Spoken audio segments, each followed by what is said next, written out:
जीवनामध्ये नियम करणाऱ्याला देव कधीही कितीही मोठं संकट येऊ द्या, गळ्यामध्ये माळ घालणाऱ्याला, कपाळाला गोपीचंदन टिळा लावणाऱ्याला, आषाढी कार्तिकीची वारी करणाऱ्याला, भगवंताचे नामस्मरण करणाऱ्याला कसलंही संकट पडू द्या, देव त्यांच्या मागे पुढे सांभाळ करत उभा राहत असतो. त्यांनी मग कुठं गाव सोडून, देश सोडून परदेशात जायची सुद्धा गरज नाही. देव त्यांच्या सोबत राहत असतो, मागे पुढे उभा राहत असतो आणि त्यांच्यावर येणाऱ्या संकटाचं निवारण करत असतो. देव फक्त भाव पाहत असतो महाराज. देव कोणाचं पद पाहत नसतो, देव कोणाची प्रतिष्ठा पाहत नसतो. भोलेनाथ कोणाला श्रीमंत म्हणत नाहीत. श्रीमंतालाच मी देईन, मी प्रसन्न होईन, मी गरीबाकडे पाहणार नाही असं अजिबात नाही. देवाला पद, प्रतिष्ठा, श्रीमंती, कमी जास्त हे काहीच पाहत नाही देव. फक्त आपण केलं पाहिजे. देव आपण किती करतोय, काय करतोय याच्यावर लक्ष ठेवत असतो. जर जर जर जर तुम्ही 24 तास काम करा, हो, विरोध नाही मला त्याच्यावर. म्हणत नाही मी तुम्ही सगळं सोडून शिवमहापुराण ऐकायलाच या. तुम्ही घरूनही शिवमहापुराण ऐकू शकतात. पण अंतःकरणामध्ये ऐकण्याची किती तळमळ आहे. आपण किती लक्ष देऊन ऐकतोय. हे बघा, दिवसभरात कितीही काम करा, काम करता करताही आपण भगवंताचं नामस्मरण करू शकतो. जर तुम्ही स्वयंपाक बनवता बनवता हातामध्ये पोळी लाटता लाटता हातातली पोळी लाटत असताना जर नामस्मरण केलं तर तो स्वयंपाक नसतो, तर तो महाप्रसाद होत असतो.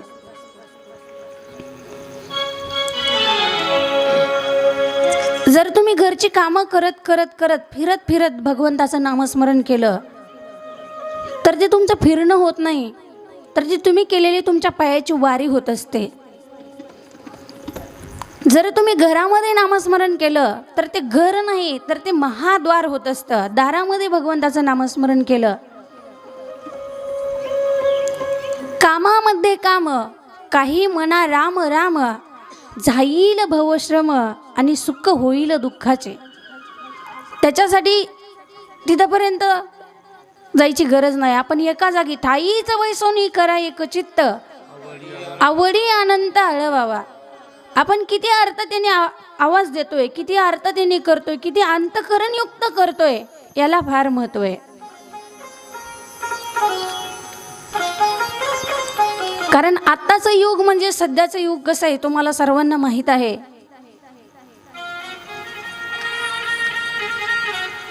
माणसं मतिमंद होत चाललेली आहेत. त्याला एकच कारणीभूत वस्तू आहे, ती म्हणजे आपला मोबाईल.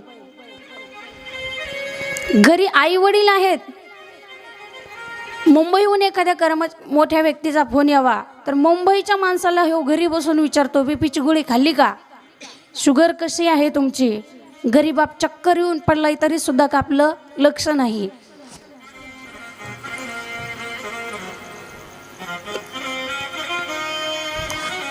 मोबाईलमुळे आपण किती बिघडतोय आणि किती सुधारतोय. मोबाईल तितकाही कामासाठी चांगला आहे आणि तितका वाईटही आहे. सहज आठवलं म्हणून सांगते. एक व्यक्ती कामावरून येत होता आणि येत असताना मोबाईल खेळत होता. दादांनी अजिबात त्यांच्या मनावर ओढून घ्यायचं नाही. मला माहीत आहे त्यांचं काम आहे ते, इथंही कुणी घ्यायचं नाही. आता ज्याला घ्यायचं आहे त्यांनी घ्या तसं ओढून. पण मी तुम्हाला अनुसरून अजिबात म्हणत नाही, कोणाची टीका करत नाही. हनुमान महाराज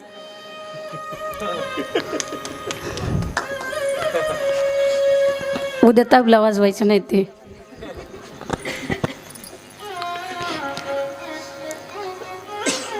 कामाला जात होता, कामावून सुट्टी झाली, निघाला, मोबाईल खेळत खेळत खेळत घरी आला. स्वतःच्या घरामध्ये गेला नाही, दुसऱ्याच्याच घरामध्ये घुसला.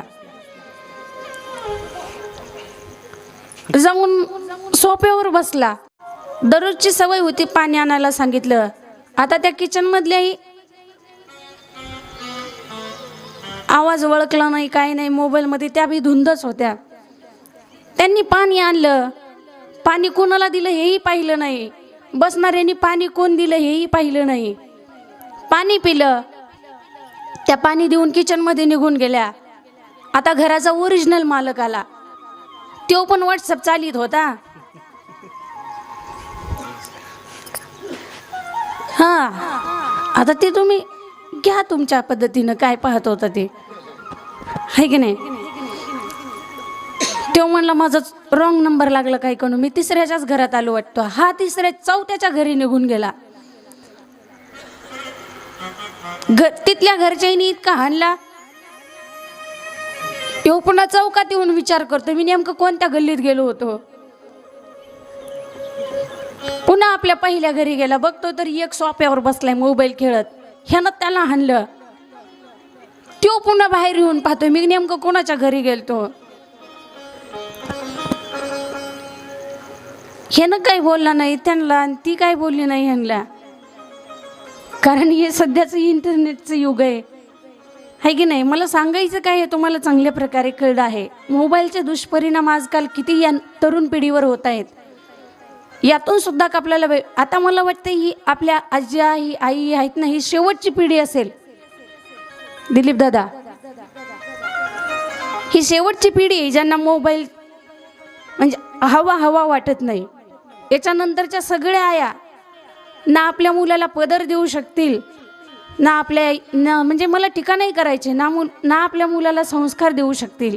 दिवस मावळला की आई सिरियल बघण्यात व्यस्त असते, मुलगा रील्स बघण्यात व्यस्त आणि बापक्या क्रिकेट मॅच किंवा न्यूज बघण्यात व्यस्त. कसा घडतोय आपला देश, कसा घडणार आहे प्रश्न पडतो कधी कधी. जाऊ द्या, ते कलियुग आपण कालच पाहिलंय. आज पाहतोय ती शिवपूजनाचे काही प्रकार पाहतोय.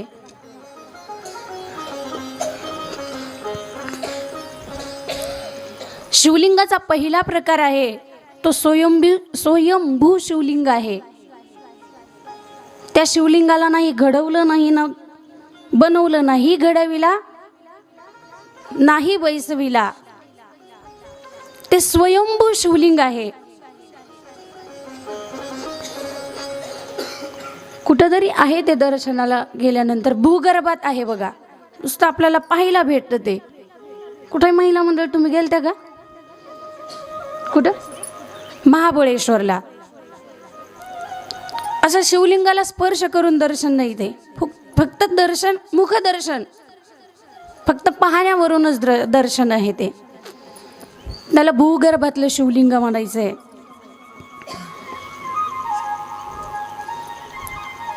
आणि त्या भूगर्भामध्ये असणाऱ्या शिवलिंगाचं दर्शन कसं केलं आपण? त्या शिवलिंगाला जे पुजारी आहेत तेच पूजा करू शकतात, आपण करू शकत नाही. तर आपल्याला तो दुसरा एक प्रकार आहे शिवलिंगाचा, ते बिंदू शिवलिंग आहे. ते कोणतं बिंदू शिवलिंग म्हणजे काय आहे? तर आपण देवस्थानाच्या जागी जातो, तिथं गेल्यानंतर 12 ज्योतिर्लिंगाचे एकाच फ्रेममध्ये असे जे शिवलिंग आहेत असेल ते तुमच्या घरी फोटो प्रतिमा, त्याच्यामध्ये सर्व कागदावर किंवा चांदीच्या पत्र्यामध्ये ते शिवलिंग प्रस्थापित केलेले असतात आणि एका फ्रेममध्ये बनवलेले असतात. त्याला बिंदू शिवलिंग म्हणतात. किंवा आपण कुठल्याही शिवलिंगाला शिखर शिंगणापूरला गेलो तर समजा आपण प्रसादाचा पुडा घेऊन येतो, प्रसादाचा पुडा त्याच्यावर ते कागदावर छापलेलं असतं बघा, त्याला बिंदू शिवलिंग म्हणायचं आहे. घरामध्ये शिवलिंग ठेवायचं की नाही प्रश्न पडतो कधी कधी. कुणाकडे तांब्याचं शिवलिंग असतं, कुणाकडे पितळी शिवलिंग असतं, कुणाकडे चांदीचं शिवलिंग असतं. या सगळ्या शिवलिंगाच्या पूजा आपल्या देवाऱ्यामध्ये करायच्या आपण. पण ज्या वाळूने बनलेलं जे शिवलिंग आहे मोठ्या आकाराचं, मी काल सांगितलं तुम्हाला, गंगाळ्यामध्ये ते शिवलिंग खाली ठेवायचं आहे. आणि उन्हाळ्यामध्ये जे माठ ठेवतो की नाही आपण, त्या 3 पाय असणाऱ्याला काय म्हणते तिकडं? घडंची. ती वही म्हणतात, काय म्हणतात? बरं, घडंची. हा, तुमची घडंची. हा, ते 3 पायाची असते, त्याला घडंची किंवा ती वही असं म्हणतात. त्याच्यावर ते कुंभाराकडून नवीन माठ आणायचा. नवीन, अगोदर तो पाझरलेला तो तसा नाही वापरलेला, नवीन आणायचं छोटंसं मडकं आपल्या शिवलिंगाच्या आकाराने आणायचं. म्हणजे सकाळी आपण शुचिरभूत झाल्याच्या नंतर ते मडकं भरल्याच्या नंतर दिवसभर थेंब थेंब थेंब त्या शिवलिंगावर पडलं पाहिजे ते पाणी, अशा आकाराचं आणायचं. आणि ते आपल्या देवघरामध्ये ती पूजा नाही करायची, देवघराच्या साईडला स्पेशल पूजा करायची. तिसरा प्रकार जो आहे शिवलिंगाचा, प्रतिष्ठित शिवलिंग आहे,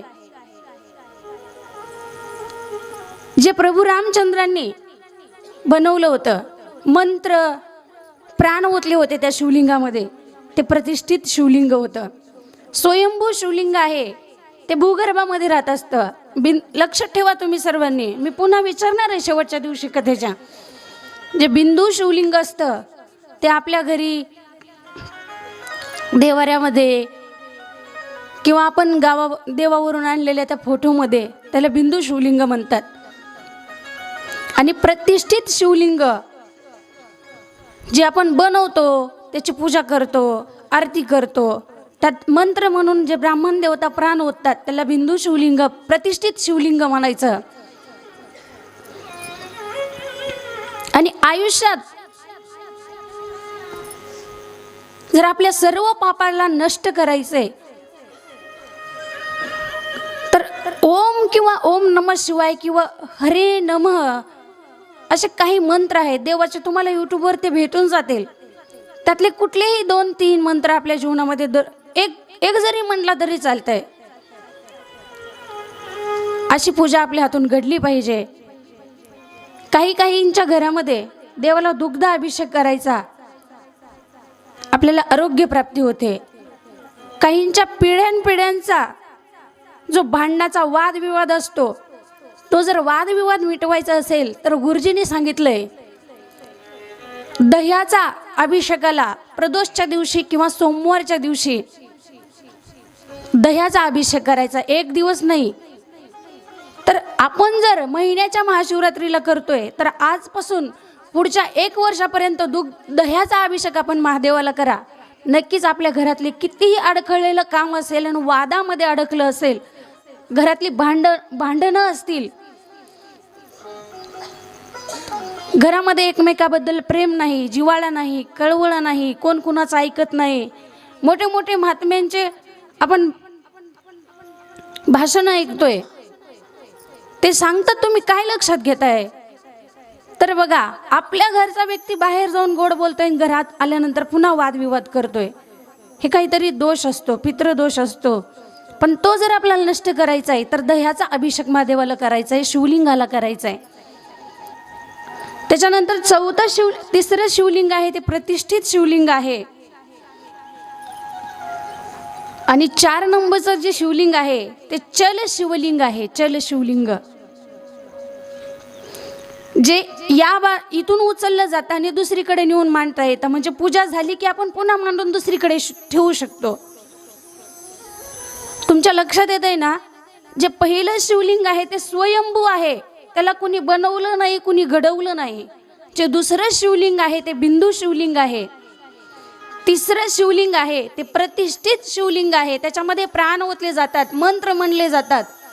आणि त्या शिवलिंगाचा अभिषेक केल्याच्या नंतर आपल्या घरातली आपलं कितीही अडखळलेलं गुंतलेलं काम आहे, घरातले वादविवाद आहेत, ते त्या शिवलिंगाला अभिषेक केल्याच्या नंतर नष्ट होतात. आणि चल शिवलिंग ह्या जागेवरून त्या जागेवर, आपल्याला समजा या गावातून दुसऱ्या गावात जातोय आपण, तर दुसऱ्या गावाकडे जाताना ते आपण शिवलिंग नेऊ शकतो, तिथं जाऊन पुन्हा पूजा करू शकतो. त्याला चौथं शिवलिंग म्हणजे चल शिवलिंग म्हणतात. आणि त्याचा एक उपप्रकार पडलेला आहे, त्याला गुरु शिवलिंग म्हणतात. 5वा. असे मुख्य 4 प्रकार आहेत आणि एक उपप्रकार पडलेला आहे. मी का तुम्हाला एवढं पुन्हा पुन्हा पुन्हा सांगते की प्रत्येक शिवलिंगाचा वेगळा वेगळा अर्थ आहे. कोणत्या शिवलिंगाला अभिषेक केल्याच्या नंतर घरातले वाद बंद होतात, कोणत्या शिवलिंगाला अभिषेक केल्याच्या नंतर मन प्रसन्न होतं. उपप्रकारामध्ये जे गुरु शिवलिंग आहे ते आपल्या गुरुजीच्या पायाच्या डाव्या बाजूचा जो अंगुठा आहे तो आपण स्पर्श करायचा आहे. कारण गुरु हा संत कोळीचा राजा आहे, गुरु हा प्राण विसावा माझा आहे. म्हणून गुरुच्या, आपले कोणतेही गुरु असतील मग, त्यांच्या डाव्या पायाचा पहिला अंगुठा, म्हणजे डाव्या पायाला पहिला एकच अंगुठा असतो, तो अंगुठा स्पर्श करायचा आहे आपण. घाई कसं बी असं उभा टाकून इकडं तिकडं अजिबात लक्ष देऊन दर्शन करायचं नाही, तर नीट लक्ष द्यायचं आणि दर्शन करायचंय. हे असे शिवलिंगाचे 5 प्रकार आपण पाहिले. शिवजीला आवडणाऱ्या वस्तू पाहिल्या. दुग्ध अभिषेक करायचा आहे, जल अर्पण करायचं आहे. जल हे विष्णूचं स्वरूप आहे. ब्रह्मदेवाचा अहंकार पाहिला. आता सर्वांनी एकदा भजन करायचं आहे. आपल्याला पुढची कथा घ्यायची आहे. सर्वांना माहीत आहे आज टाईम कमी आहे, तरी सुद्धा पुढची कथा आणखी 2-1 कथा आपण पाहणार आहोत. हेलो. कैलाश के निवासी नमो बार बार हो,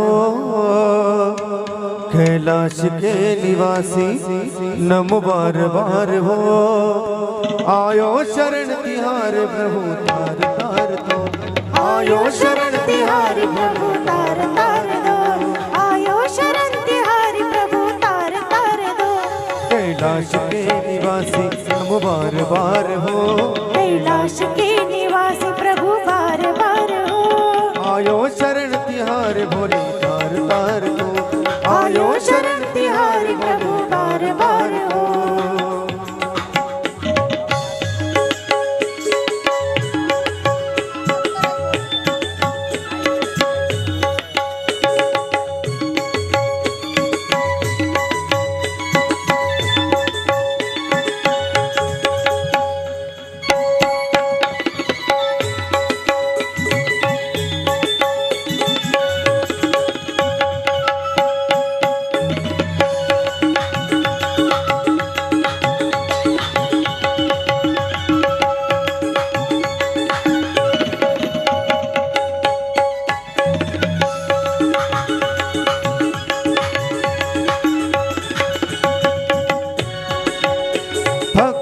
कभी शिव तूने निराश ना किया, मांगा जिन्हें जो चाहा वरदान दे दिया, मांगा जो तूने चाहा वरदान दे दिया, मांगा जिन्हें जो चाहा वरदान दे दिया. भक्तों को कभी शिव तूने निराश ना किया, मांगा जिन्हें जो चाहा वरदान दे दिया, मांगा जिन्हें जो चाहा वही वरदान दिया, वरदान दे दिया.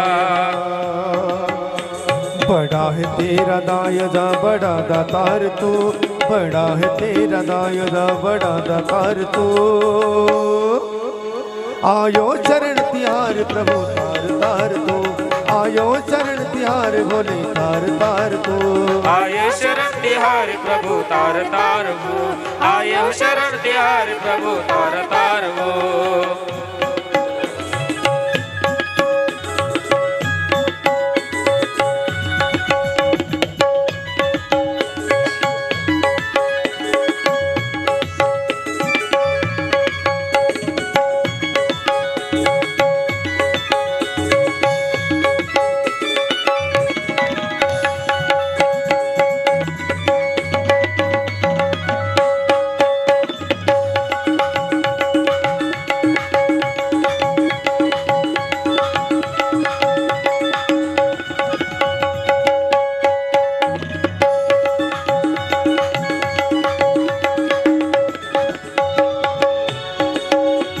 बखान क्या करूं मैं राखों के ढेर का, चपटी भभूत में है खजाना कुबेर का, चपटी कबूत में है खजाना कुबेर का, चपटी कबूत में खजाना है कुबेर का.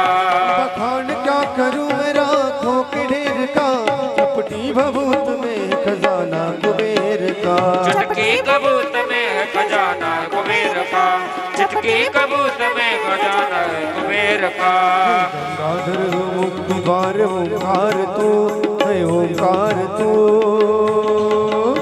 आयो शरण तिहार भोले तार तार वो, आयो शरण तिहार भोले तार तार तू, आयो शरण तिहार प्रभु तार तार वो, आयो शरण तिहार प्रभु तार तार वो, आयो शरण तिहार भोले तार तार तू, आयो शरण तिहार प्रभु तार तार तू, आयो शरण तिहार भोले तार तार तू.